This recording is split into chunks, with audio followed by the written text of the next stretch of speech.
Boa tarde. A aula de hoje tem como temática a história da educação de surdos no mundo e no Brasil. Então,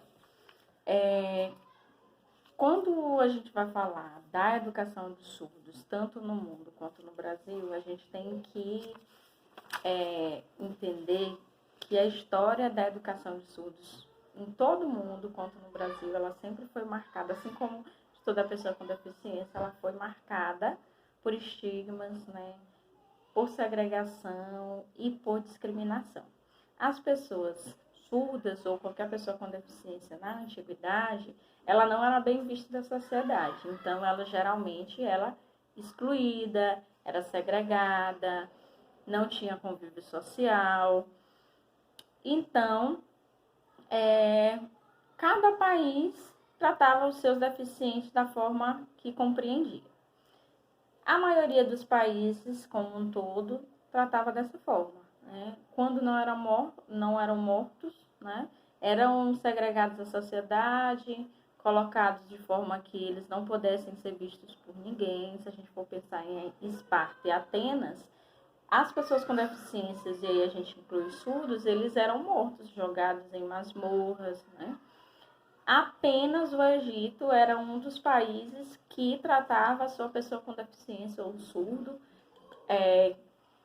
de forma diferente, principalmente surdo, né? No Egito, os surdos eles eram tratados como uma divindade. Por quê? Se acreditava que porque por eles não falarem, eles tinham contato direto com os deuses, né? Mas isso não era uma regra geral, como eu já falei para vocês.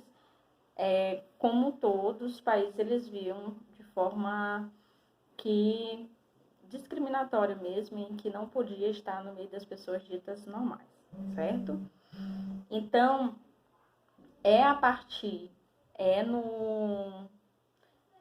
na antiguidade a gente tem que pensar que todos esses surdos eles foram influenciados pela ideia de Aristóteles.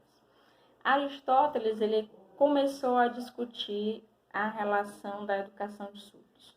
Para ele era inadmissível que o surdo tivesse uma educação, porque ele tinha a compreensão de que eles não possuíam nenhuma forma de linguagem, então eles não eram capazes de raciocinar. Então, para Aristóteles, o surdo era incapaz porque ele não pensava, como ele não falava, logo ele não pensava. Essa ideia de Aristóteles, ela perdurou por muitos anos. Então, essa ideia de que o surdo é um ser irracional e que ele não é capaz de estar no meio da sociedade, perdurou muitos e muitos anos.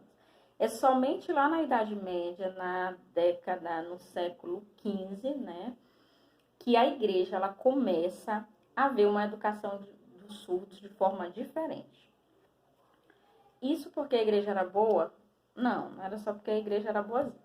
Era porque a igreja ela começou a observar que nasciam muitas pessoas surdas no meio da nobreza. Isso porque existiam muitos casamentos consanguíneos, né, entre famílias ricas, né, da nobreza. Então surgiam muitos surdos nesse meio nobre. E esses surdos eles ficavam alheios a qualquer tipo de educação, porque não existia. Então, a igreja observando isso, ela começa a pensar numa educação de surdos, né?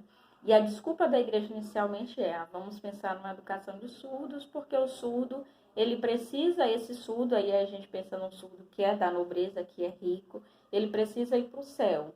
E se ele não pode ir para o céu, porque ele não consegue ele não consegue se confessionar, ele não consegue se confessar.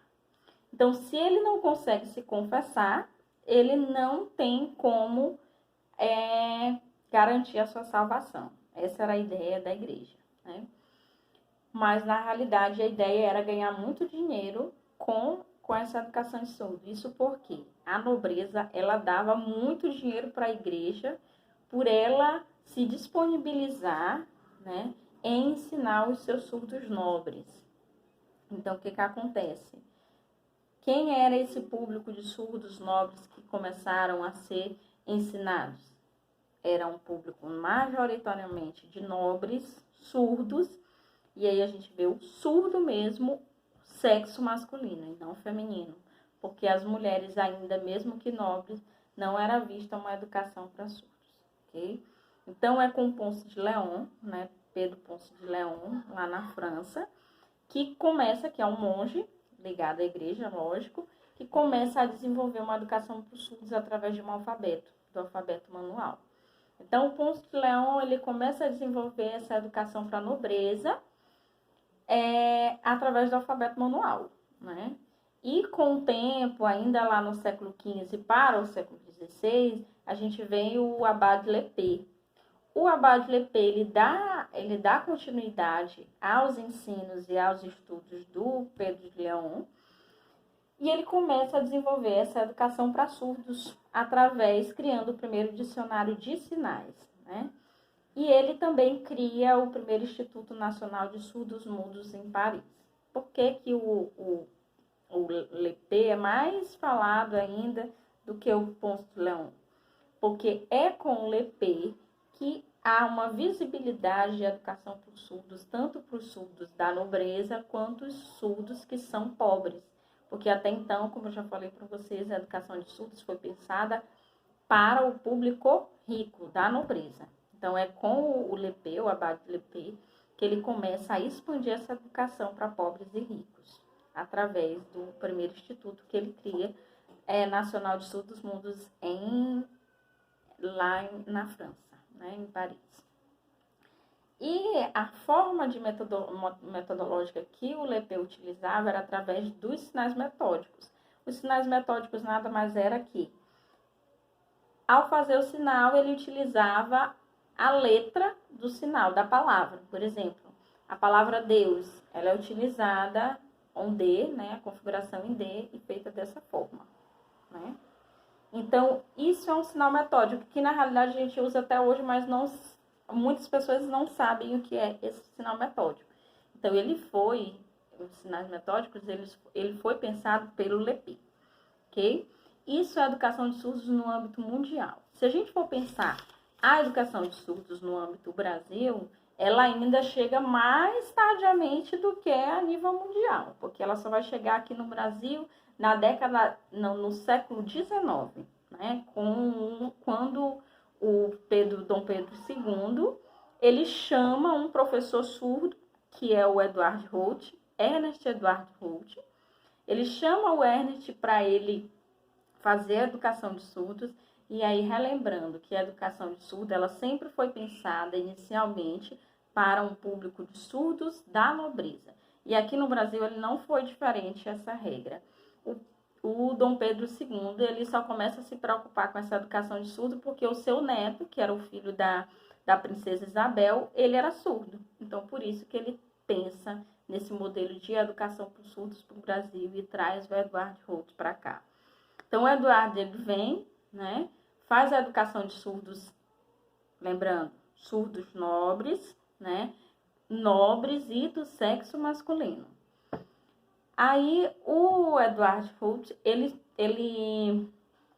funda, em 1857, século XIX ainda, o Instituto Imperial dos Surdos Mudos, que hoje ainda existe lá no Rio de Janeiro, que é conhecido como INES, que é o Instituto Nacional de Educação de Surdos, né, aqui no Brasil. Então, esse instituto ele foi criado nesse período e foi direcionado para a educação de surdos do país.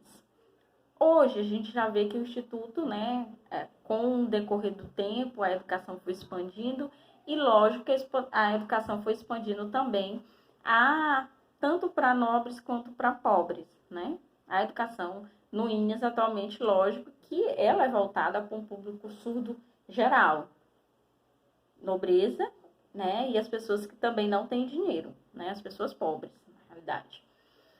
Então, é isso.